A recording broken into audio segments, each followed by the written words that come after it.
In Santa Clara County, while we did step up in amazing ways, we also experienced, observed, and are still seeing some significant impacts from COVID-19 and the resulting social isolation and more. We're joined today by three incredible panelists, each with very different experiences and expertise. I'm going to ask each panelist to introduce themselves, and they'll provide a little bit of information about what is top of mind for them and their unique perspective on resiliency. To begin, I'd like to invite Superintendent Cruz to provide an introduction. Good morning, everyone. Juan Cruz, Superintendent of Franklin McKinley School District. And for those of you that are not familiar with Franklin McKinley, we are nestled between 87 and 101 and just south of 280. What's top of mind, especially having the opportunity to listen to the youth earlier this morning, is how do we continue to uplift the youth voice? I had the opportunity just 2 weeks ago to go and talk to some of our sixth graders and ask them, how they were doing and what they thought about what the district should be doing around masks. And it was incredible to hear from them and just how they are having to navigate this difficult time like everybody else and having to come to school and feel safe. And so I think that one of the things that is top of mind right now is ensuring that we are uplifting the student voice and that we are empowering them to do so and having that be the sort of driving force of that resiliency that we know they have and they need. Thank you, Superintendent Cruz. Next, I'd like to invite Dr. Birts to provide an introduction. Welcome. Thank you. Hi, good morning, everyone. My name is Dr. Angela Bertz. I'm the founder and CEO of Bertz Equity Inclusion Solutions, a diversity consulting firm. And I come here today also representing the Santa Clara County Office of Education as an equity consultant. I wear other hats. In the fall, I teach at UCSC in their John R. Lewis College, and I teach courses on social justice. And I also teach part-time at San Jose State University in the Master's Teaching Credentialing Program, a course on educational psychology to pre-service and in-service teachers. So education and schools is my passion. At the top of my mind in this moment, I think about just overall the heightened community stress that everyone is experiencing due to what many people talked about today, from pre-existing issues and emotional distress around the racial unrest in the summer of 2020, political dissent, stack on the pandemic years and overall disconnect. People are just feeling overwhelmed and burdened. And I think about particularly vulnerable groups and what that means for our racial ethnic minority students and individuals who experience prejudice and discrimination in their daily lives. I think about people with disabilities who already face barriers and what this means for them. And even this is unique to my family situation and things I endured, but people with pre-existing health conditions. And so just some questions at the top of my mind are, how are they impacted by stress, given everything that's transpired, and what professional help is accessible to those individuals? And how could they help themselves also if they are to develop skills and be resilient? Thank you, Dr. Birts. I'll turn our attention to Vicki. Welcome. Hi, greetings, everyone. I'm Vicki Abadisco, and I am one of the co-founders and the executive director of an organization called Soul Shop. We do social emotional learning programs in elementary schools throughout the Bay Area and beyond. And what is at the top of my mind, actually what I want to say is what's at the top of my heart. Right, listening to the last two speakers, I just want to say I'm so moved, right? And aren't we moved? And so how do we take what we feel so deeply, right, and move that into action, right? So I feel like we're so super in our hearts around what our young people are doing and the conversations that we're having. And now we're jumping into our heads a little bit about how do we bring this all together? So what's always at the top of my heart and my mind is our young people, right? And every family has a story. Every young person has a story. And how do we create systems that support the individual whole student? And that's a lot of stories. It's a lot of young people. It's a lot of families. And not one system is going to meet the needs of our young people. And so that is always at the top of my heart and at the top of my mind. And I'm really grateful to be here with all of you today. Vicki, I really appreciate those insights. Dr. Birts, students, families, and staff have all experienced trauma related to COVID-19. And I think there's, generally universal agreement across our community and government and our agency partners that these impacts are real, that they're far more significant than we imagined, and that they're likely going to impact us, our children, for far longer than originally predicted or understood. So as we build resilient systems, what should schools be thinking about and doing to both acknowledge the unpredictability of our times while forging ahead with equity in mind and responding to these known needs of youth in our schools? So as we all know, when a child does experience trauma, the family and the community is impacted by that as well. But I do believe that adults do hold power in being able to lessen those effects with the proper support. So I believe that several factors can change the course of a child's life, even when they're dealing with trauma, such as feeling seen and feeling that they're being heard and cared for by an adult. It could come from a family member, it could come from a teacher, it could come from a community member. But similar to what we heard from the panelists today, it's important to be able to exercise your voice and be recognized despite what you're going through, and being patiently and developing patiently coping strategies that help build resilience so that adults can continue to build off some of the strengths that the students are facing. I also feel that there are several tips that are important that I will offer to schools and offer to individuals in general, adults and students alike. And one way in terms of building resilience would be starting with self-care. And I recognize that that's a loaded term. It can mean so much for so many different people and different variations. But in simple terms, given the disconnect that some people still experience, taking the initiative just to connect with individuals. If you can connect on Zoom, that's wonderful. If there are other opportunities of getting out, I think it's energizing and it's motivating to be in the space when you're around other people. And I feel a lot of individuals are lacking that. So what I would propose for teachers, happy hour, a book club, anything that'll get them cultivating connections with others. And for youth as well, I think there's a benefit to exercising, right? I know for me personally, during the pandemic, walking saved me, given everything that I was going through. Literally committing to walking 30 minutes a day outside of my apartment helped me mentally, emotionally, spiritually, physically, and so forth. And I'll remind people the power of breathing, right? Breathing exercises, and also the healing power of all types of music. Music that resonates with me in this time. I love listening to indigenous folk music, the flute. It calms me, it relieves me, and it really just helps me process the things that I'm experiencing. So I'll recommend that to others.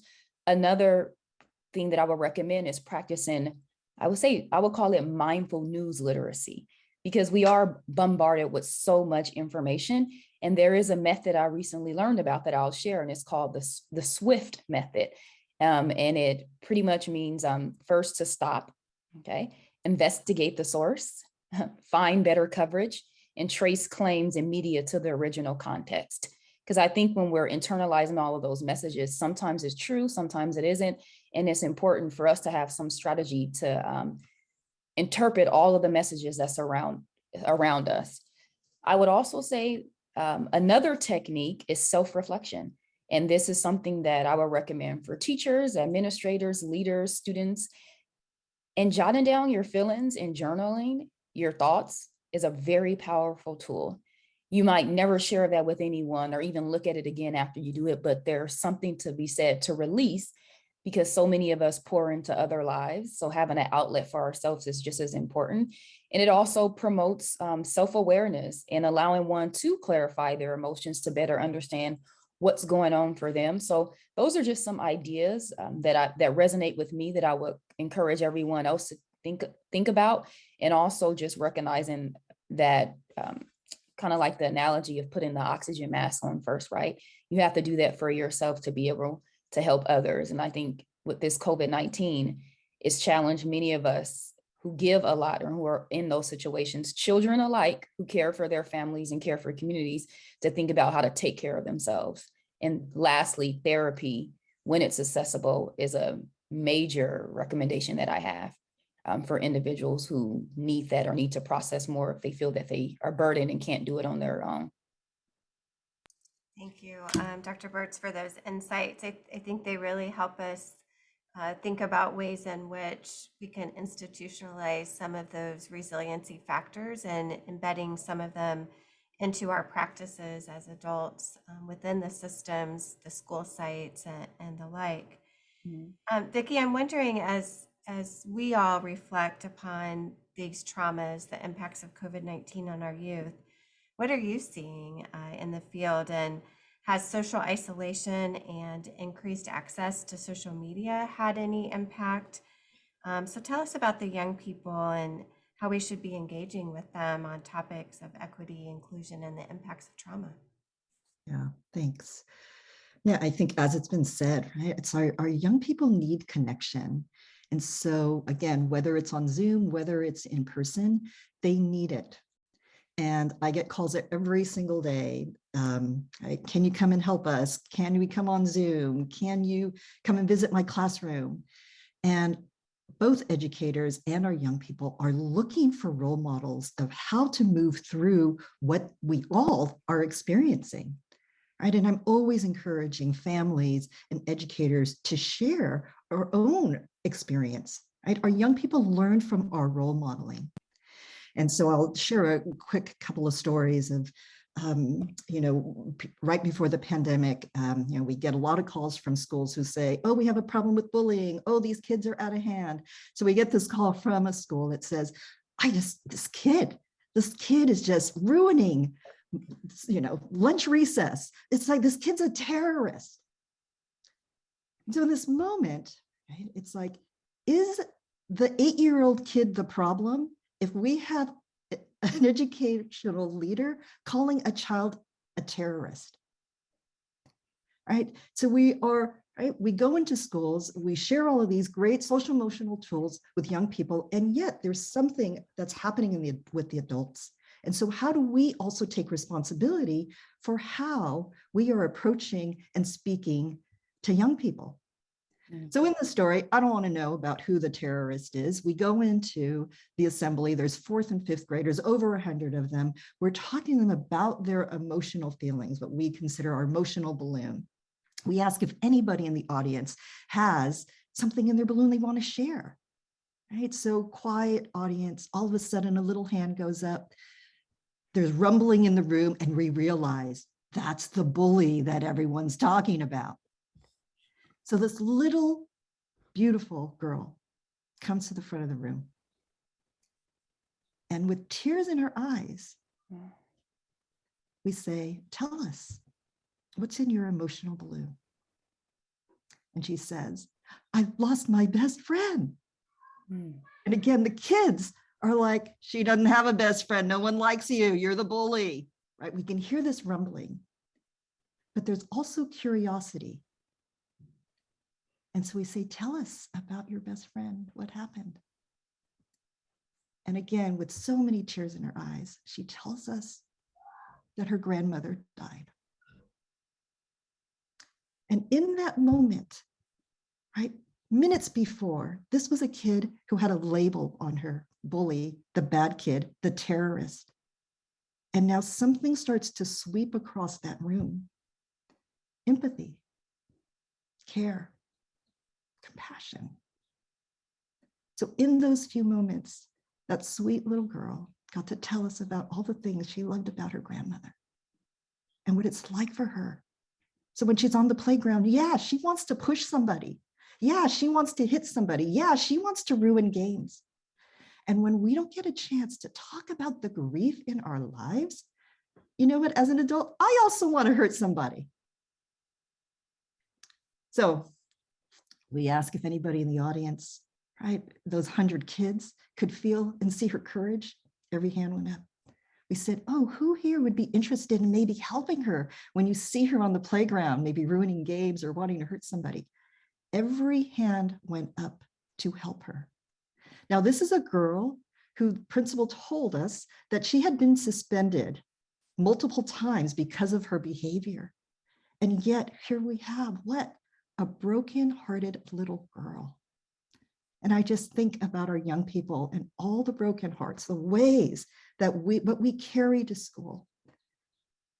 And so for me, right, it's like how for adults, again, right, got to put the oxygen mask on first. So how do we find ways to take care of ourselves emotionally so we can land in places where we can really see and hear and have capacity to hear these stories? How was that girl missed?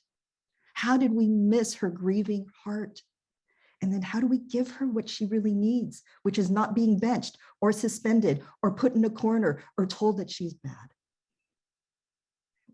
I have so many of these stories I'd love to share with you, and you get what I'm saying, right? How do we continue to extend ourselves to support and see kids for who they are and what their behavior is really telling us, right? How do we create systems to get underneath the real root of what is going on?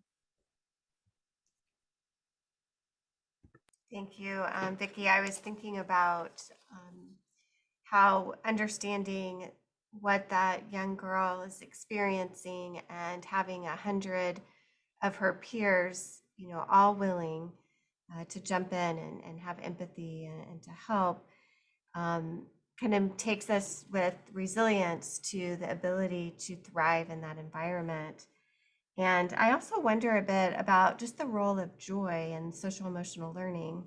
And Superintendent Cruz, I was wondering, you know, how could joy be a springboard for learning? And tell us about the work of integrating social emotional learning with academics. Is it possible with everything going on in schools today, all the expectations that are upon us, and what's happening in the schools? Yes, thank you. As we return back to in person and walking our campuses, you could just see and hear the joy. The adults, the kids, you know, having been gone from our campuses for over a year, was very difficult. And so coming back, clearly, that opened the door for us. You know, we have been doing a lot of work around social emotional learning. And ensuring that it was not done in isolation of academics, because it's all day, every day for everyone. That's the sort of the model that we have. And so I think the pandemic opened that door for people to really be intentional and thoughtful about how SEL needs to be present all day, every day for everyone.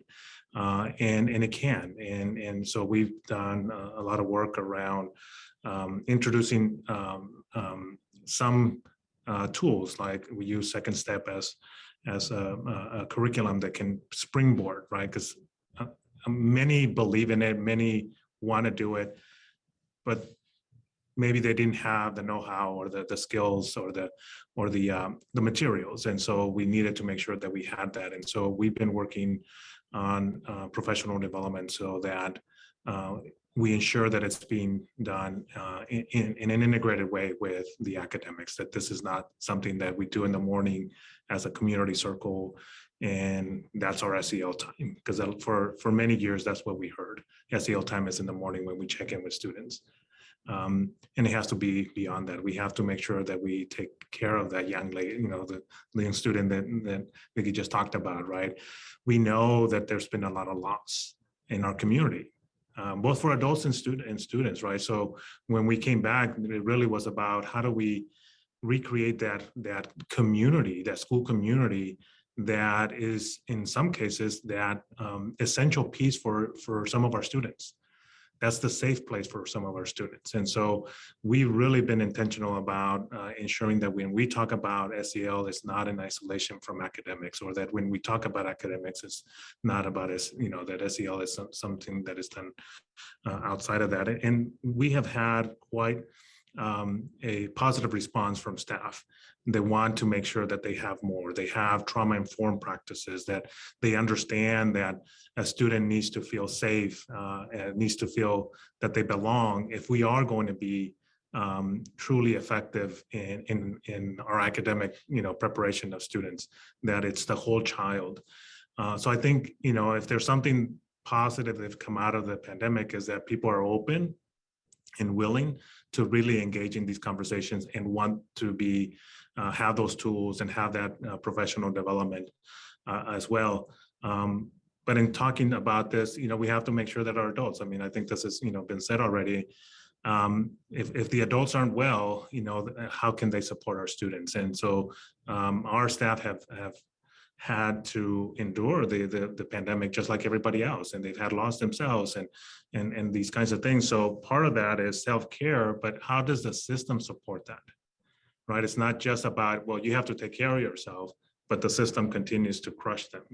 And so how do we actually create an opportunity within our schools for the adults and the students to be able to have those supports? And we've been fortunate to have great partnerships with the County Office of Education, with County Mental Health, and a lot of our providers to really think about how do we bring the resources to our campuses that help our students, that help our staff, create those environments for them to be successful, creating wellness centers, creating, calming corners, having those opportunities, that flexibility and the understanding that if I can't focus on math right now, but I need a moment to go to the wellness center, to go to the calming corners, to sort of settle myself down so that I can come back and be successful, that's okay. That rigid, you must sit at your desk or, and finish your work. We need to be flexible for our students and our staff. So it is possible. I believe that there's a great demand for that, appetite from our staff, and we just want to make sure that we're supporting them and that they're having the tools to do so. Thank you for that. There's also been, in addition to that recognition of the traumas and the losses that you described, whether that was, loss of a family member or loss of time with peers, or just that, experiencing grief from not being able to do the things you might normally do. There's been a lot of talk and chatter in the community about learning loss and the lack of continuity of learning. How would you describe the state of learning for youth right now, and how are schools addressing the gaps? What's the mindset about learning loss in our schools? Yeah, I think we have to understand that students continue to learn many different lessons, resiliency. They continue to be, persevere, right? When, we just experienced that, the technical difficulties of going in breakout rooms and our staff and our students with, when the bandwidth was low or they got kicked out and they had to log back in. So for all that time, our students and our staff have been very resilient, and they've continued to learn in different ways. In some cases, lifelong lessons, right? So I think that we have to understand that while, yes, they may have gaps in some of the more traditional preparation that we know it's important, that the students didn't actually just stop learning, right? That there's things that we can leverage and we can build upon of what they've learned through this whole process. And that we approach it from a strength base as opposed to the deficit standpoint, and that we build on those strengths, and that we continue to enrich and accelerate versus remediate with students. We're trying to extend the day. We're trying to extend the year to give students opportunity and access, but that it is in a way that is not punitive, that it's for all students, right? Because everybody needs support and it needs opportunities to be in an enriching environment. So we've opened up our schools during holiday breaks and said everybody that wants an opportunity can come. And that also helps our families, right? It's been tough, and it gets them out of the house, it gets them out of those computers, it gets them in those environments that can be safe for them, and continue to work with them. So I think that, you know, learning loss is real. I'm not saying that it's not. It's just how we approach it is going to be important, so that we don't stigmatize students and we don't end up having to assess because they're behind, and then all of a sudden we have these labels on students that, you know, it shouldn't have. That you know, the impact of the pandemic is real, and we need to make sure that we're accelerating students and not necessarily adding things to the system that later on is going to be difficult for them. I really appreciate that emphasis on the opportunity for acceleration and learning, and recognizing the assets and the learning that has occurred. It's so powerful. Vicki, it seems that learning is always happening. You know, we know children are super curious and can be quite observant. So knowing that learning is always happening, and we can support the social emotional learning needs and the development of youth throughout the day, we just can't put that full burden on teachers. So they, you know, they have a lot on their plates as well. So tell us about the work you do to provide training to other personnel and others that also empower our youth to resolve conflicts and to learn in a healthy way. Yeah, thanks. Yeah, I want to, I'm going to answer that. And I also want to come back to our young people as, like you said, right, they're always learning. We're all always learning, and our young people are always learning. And so I want to finish that story I was sharing about that little girl. And so when I had asked everybody in the audience who would be willing to support her, right? And I said, every hand went up. So then what does that look like after this particular assembly? Right? So 2 weeks later, I had called that principal to see how things were going. And they hadn't had many incidents with her. And in fact, what had happened was that other kids who didn't have words or language to talk about grief, a loss of a pet, a family member that was there one day and now wasn't there the next, they actually now go and talk to her, right? So they formed their own little empathy circle where they got to share with each other their own experience. And we are talking 3rd, 4th, and 5th graders. Right? So when we say that learning is always happening, we know they're going to use the wisdom that they have in themselves to help each other. That's who they are. That's who we are. So when I think about an entire school community, yes, our educators, our teachers, overloaded. There's a lot. Our school counselors the same. Any social workers who are on campus also overloaded. And we also know there's a lot of support staff. So we have PE aides, classified staff, all kinds of folks on campus who also have direct relationships with young people. And oftentimes, right, the yard duty supervisors, these folks have such a unique relationship with young people because they're not actually in the classroom. But one of the things that happens is, right, a lot of these folks don't tend to get the training, right? They're not resourced in ways that, again, a credentialed person on campus is.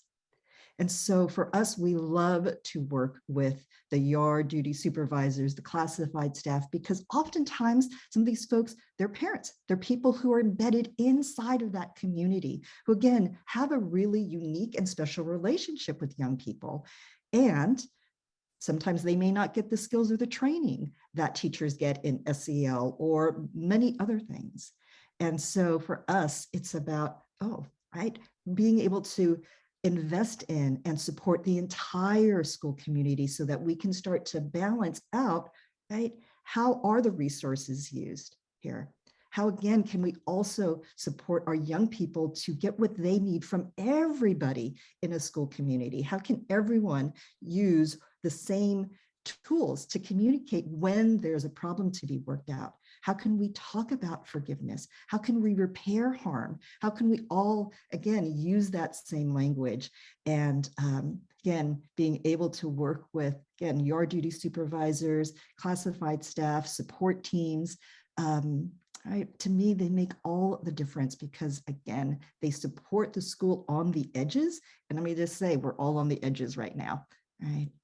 So I say, let's continue to resource and support those folks.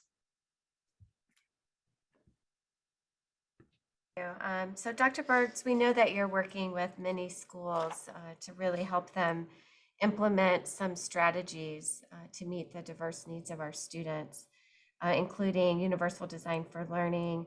You're doing some work on culturally responsive tools to engage youth and families, and just have a deep commitment to equity and supporting the equity work of our schools. Would you share with us some of your recommendations and some of the ideas that you have on in these areas? Yes, this question is so timely. I led a training yesterday with around 45 teachers on UDL and culturally responsive teaching. I want to acknowledge first that the classrooms today are extremely diverse. And what that means is that students see, they hear, they speak, interpret, understand English, even organize and engage with others in many different ways. So it's really important to think about how then are we to meet the needs of all these different types of students that show up in the classroom daily. So UDL is an approach that I encourage people to research and take. And UDL is essentially a research-based framework for teachers to incorporate flexible materials, techniques, and strategies for delivering instruction, and then also to give students opportunities to demonstrate their knowledge in various ways. There are two principles connected to UDL, such as teachers present information in a variety of ways and allow students options for learning and demonstrating their knowledge, but also incorporate practices that are relevant to them to maximize student engagement. So what I encourage teachers to think about in terms of the range of abilities that students have and different ways for them to access content is how can UDL be incorporated into tier 1 instruction in the classroom, for example? What does that look like? And what are some ways teachers can support and design instruction for student engagement to reach specific groups? So those groups could be students with disabilities. It might be African-American students or English language learners, excuse me. And then also related to UDL, how can teachers design increased opportunities for student choice in the engagement, representation, and also their active expression of student learning? I also recommend that everyone take a look at the Ways to Equity playbook. And there's a particular approach and framework within a playbook that I think is very helpful for schools and teachers and practitioners in general, just to begin the work of equity and keeping UDL in mind. So I would recommend the section around on-ramps, beginning and continuing equity work, because those on-ramps are designed to help practitioners identify where they are in the equity journey, but also think about their current objectives that's driving these practice and how to proceed. And so one tool that I have found is very useful is a tool that's around a self-assessment, which allows schools to take an inventory of their current actions. And so each component will allow them to take a look at the equity work. So we actually have a section in the Ways to Equity playbook where there are no cost tools and self-assessments that schools and teachers can use, provided that they can be adapted to meet some of the targeted areas that schools want to focus on. And it really is an assessment of the climate. And I believe Vicki or maybe Superintendent Cruz mentioned that, but it's so important to leverage the strengths that lay at the individual and the institutional level. Because when we're doing this work, I think the go-to is to highlight everything that isn't going wrong, but sometimes that minimizes the work that courageous educators are doing on a daily basis. So using these tools, what it does, it casts a light on what's working well and what are the endeavors that could be built upon, while also bringing in new techniques. So one example of those tools is the criteria for an equitable school. So it's essentially an equity audit. And I'll just share a few questions that come up in this audit that I've seen leaders and teachers respond well to in taking the assessment. The first question that this audit asks is, does the school system have a specific policy regarding educational equity? right? What is there an equity statement? Is there a mission? What's driving the equity work? Another question is, are school administrators able to identify equity issues and trained to provide leadership in developing alternative strategies to achieve excellence and equity among staff and students? And then in terms of a climate, just the overall environment and how it breeds inclusivity or not, is do bulletin boards, displays, hall decorations, classrooms, and offices show diverse students of varied racial, ethnic, language, gender, or gender identity groups, and people with disabilities in various roles? So that's the work of equity and approach that I would recommend with UDL and also utilizing the playbook. And just to say that there are so many overt and covert messages that students are picking up on daily that really shows them, am I valued? Am I welcome in this space? Am I capable of succeeding? And I just want to also express that sometimes those messages is not necessarily what's being said. It is those, the messages around what's actually visible and what's being communicated on a daily basis to them that will shape how they feel about themselves. Thank you. That reminds me of some of the conversations around cultural competence and culturally responsive teaching. Any insights you'd like to share about that specifically? Yes, cultural competence, sometimes it's assumed that everyone has it, but it really is saying that you have the effective skills to communicate and work with people cross-culturally. So there are some that I start off my training using these, and it's a really important one. And it is making the effort to pronounce a person's name correctly. It also is speaking from the I perspective. There's a tendency when we're having these equity conversations that we have to be the spokesperson for every single group. But sometimes in generalizing one particular experience, we could also be perpetuating bias. So those are just some examples there. But I do want to highlight, related to the cultural competence piece, is that in recent years, there have been a shift, and a lot of people now begin using the word cultural humility to say that if we're constantly interacting with others of different cultures, if the world is constantly evolving, can you actually 100% become competent when it comes to culture and the culture around us? So some people will say it's really cultural humility what we need, because it's ongoing work that has to happen. And the very first step to that ongoing work, before even reaching the structural and the institutional level, is to take a self-assessment of oneself to say, who am I as a person? My core social identities in relation to the individuals that I'm working with. And then that power piece, what is my actual positionality in this space? Am I someone that's perpetuating inequality without knowing that I'm doing it? Or am I someone that's being seen as an example or a model of how to be competent of others' cultures? So thank you for that question, because that is something that's come up often. Mm-hmm. Superintendent Cruz, we know that schools have been taking steps to address the mental health and wellness needs of our students throughout the school year as they return to in-person instruction last spring and throughout this year. In your district, under your leadership, has been a leader in this work. I know that you've taken steps to add more social workers, to provide training to staff, and more. Could you share with us a bit about how wellness centers and other school-based resources are serving students in your community? Yes, thank you. We knew, we've known that we've needed resources all along, and certainly the pandemic has just made that even a greater need. And so using our COVID funds, we did add a full-time social worker for every campus.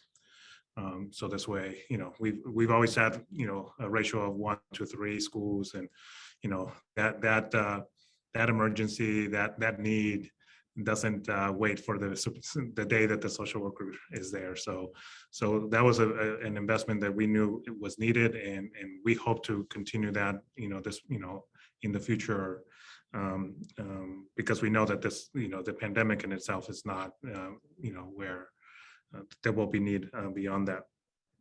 And so we've partnered with, the County Office of Education and the Santa Clara County Mental Health Department, and understanding that there's needs to be layers of different supports, right? So some students need, tier 1, some students need tier 2, and some students need tier 3, right? More intensive. And so we've with the work of the social workers, they've set up wellness centers in their schools so that students can go, and also that it's some place that they can go, and that there's no stigma in regards to asking for help, that there's no stigma, in regards to mental health, that it is a place, it's a comfortable place for them to go and get support.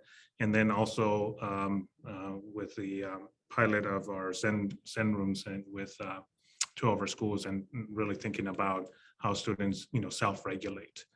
But we're also needing to train staff, right, that in the classroom, because if we have the wellness centers and the Zen rooms and all these things, but the staff are not, like I said earlier, flexible and of the mindset that it's okay for students to take that break and to be able to, not only when they're doing well that they have access to these resources, because sometimes it's like you have to earn the right to go to the Zen room. It's like, well, wait a minute, the Zen room is supposed to help them not right regulate, and so trying to change those mindsets, trying to make sure that the staff understand how to utilize and how to be flexible and how to support students it's been very critical.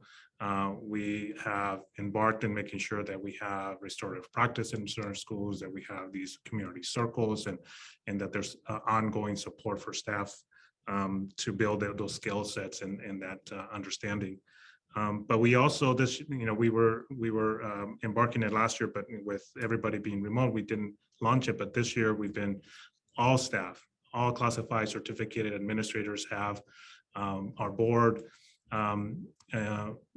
engaged in implicit bias training as our foundational piece of understanding each other, understanding that self-reflection, so that we can continue to build on that and build our system to be more inclusive and more supportive of each other. So it's a lot of different things that are coming together, and that we are making sure that there's intentionality, that it's not like, we're going to do this and then we're going to move on to the next thing, that really it's understanding that this is sort of the foundational piece, and we're going to have to build year over year in making sure that our adults are culturally responsive, trauma informed, and that they're just not words, right, that are resonating with people now, but that there is actual practice behind them, and that there's support for adults. Right, because a lot of times I know that there's a will and they want to do the right thing, but sometimes they just need that support to get them to that level where they are, meeting the needs of our students, which everybody in our system is committed to. I know that's the goal and the desire of all the adults that work in our system. We just have to make sure that we provide them the training and the tools. I heard you say recently, we can't refer our way into wellness. I wonder if you might share with the group here today what you mean by that. One of the things that is common in school systems is that those tier 2 and tier 3 services tend to be reserved for students that have IEPs. And so a lot of staff and a lot of parents, if they need those supports, they say the only way to do that, to get those supports, is through an assessment process, and they have an IEP, and then they're going to get all these intensive services. So we've said, no, we have to provide those services in the general ed setting, right? We have to provide the mental health services for students to try and prevent them of ever needing an IEP. That should be our goal, least restricted environment. And so we've been contracting with our partners, our CBOs, and saying, can you provide services on site? Because again, access is important. And then when they need more wraparound services, that they extend that to the whole family. And therefore, they're getting their needs met, both social, emotionally, mental health, and academically, that they don't need more intensive supports with then going into an IEP. If they truly need one, absolutely. but that shouldn't be the only reason going to an IEP is because they need services. We need to be able to provide those in a general ed setting, and we have to make those investments there as well. Thank you for sharing that insight. So having greater access at schools is one of the ways that as a county and a consortium of school districts and leaders that we're demonstrating our focus on equity. So Dr. Birts, I'm wondering if there are any other things you'd like to share related to the services. You know, services at school, it's not enough. Families are overburdened as our teachers.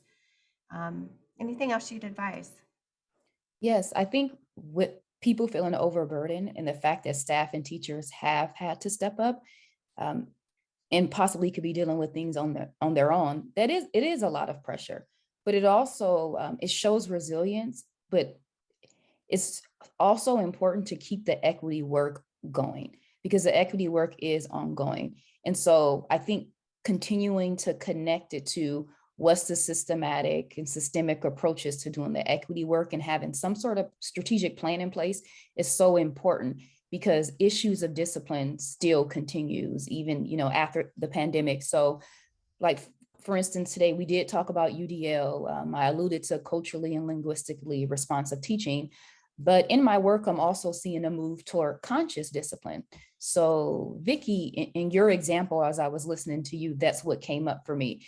And conscious discipline, it pretty much believes that there's a trauma responsive approach to addressing the social emotional needs of students through transformative change. And that's a way to address discipline. So I would encourage people to think about that because with the conscious discipline, it's not just a framework for the child, it's actually a framework for the adult to self-regulate their emotions as well and be cognizant of how they're showing up in spaces where behavior could seem inconsistent to what it would have been in their tenure of teaching because they're dealing with a lot of mandates around COVID-19, masks and pressure and so forth. So that's another approach that I would mention that wasn't talked about today that has come up in my work with other district, the conscious discipline part.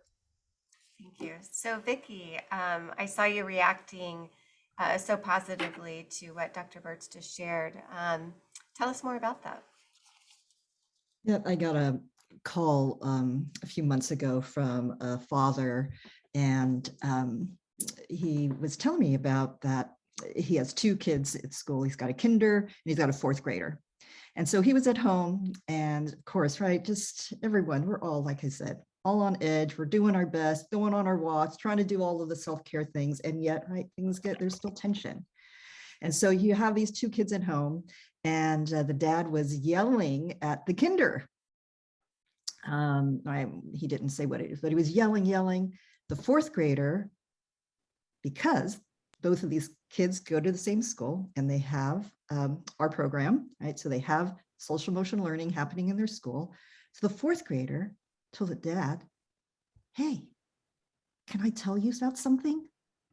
So this fourth grader draws this balloon, like the emotional balloon I was sharing earlier, and explains to the dad how this balloon works, how we put feelings in this balloon that we don't know what to do with, and the balloon gets really big. And then when the balloon gets big, we do hurtful and harmful things like yelling. And so the dad says, he's telling me this story. And then he, again, right, says to me with tears in his eyes, thank you for what you're doing. I may never yell at my kids ever again. Right. And so Dr. Birts, thank you for bringing up conscious discipline, because there's something about, right, we as adults, we also have our feelings.